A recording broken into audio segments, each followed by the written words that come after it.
Hey everyone, welcome back to the channel. Today we are going to be fitting the E63S kit, our C2 Design 1 to Reese's E63. So we'll show you and kind of give you a run through of how we're going to do it.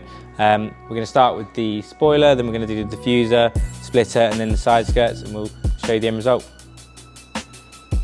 Okay, so first what we're going to do is the spoiler. As you can see, we use a heat gun to warm it up and use some fishing wire to be able to cut it off.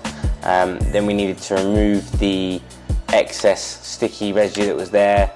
Often we use a toffee wheel, but for this one it was quite light, so we just used kind of our fingers and cut and paste.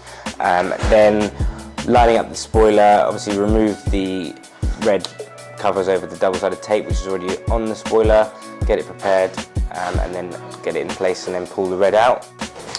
Next up we did the diffuser. So this was pretty simple actually, unlike some of the other big diffusers you don't have to take the bumper off. Held in with just clips, and then the main rear piece, there's a few screws underneath but it's mostly just clipped in as well. There's clips at the top part of the bumper and the bottom.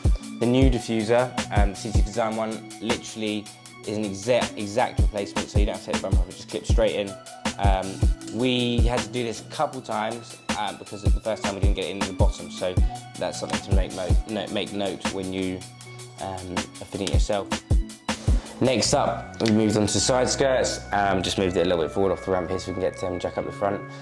These literally same as every side skirt really. They just place on the bottom. You can use the tape to get them to hold in place, but then we riveted them on. So pretty easy. They just fit exactly how they should, and yeah, no lining up really. They just go in one place. So we moved on to the splitter. This is a 3-piece splitter, so it just fits together quite nicely. So you screw the two side bits on the splitter together, get that all made up first. Once we've finished building the splitter, then moved on to fitting it. So same process really. Remove the covers over the tape. This slides over the front a little bit of the bumper, so push it on, push it back, and then line up both sides of the splitter.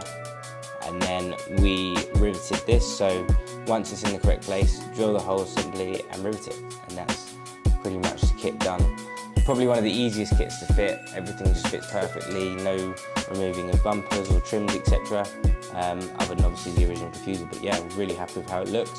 And even happy with the fitment. So that is the kit fitted. Let us know what you think of these cinematics that Archie did from one of the slammed coffee mornings. And if you have any questions about how to fit this kit or fit any of our kits or any of our carbon products, then don't be afraid to reach out.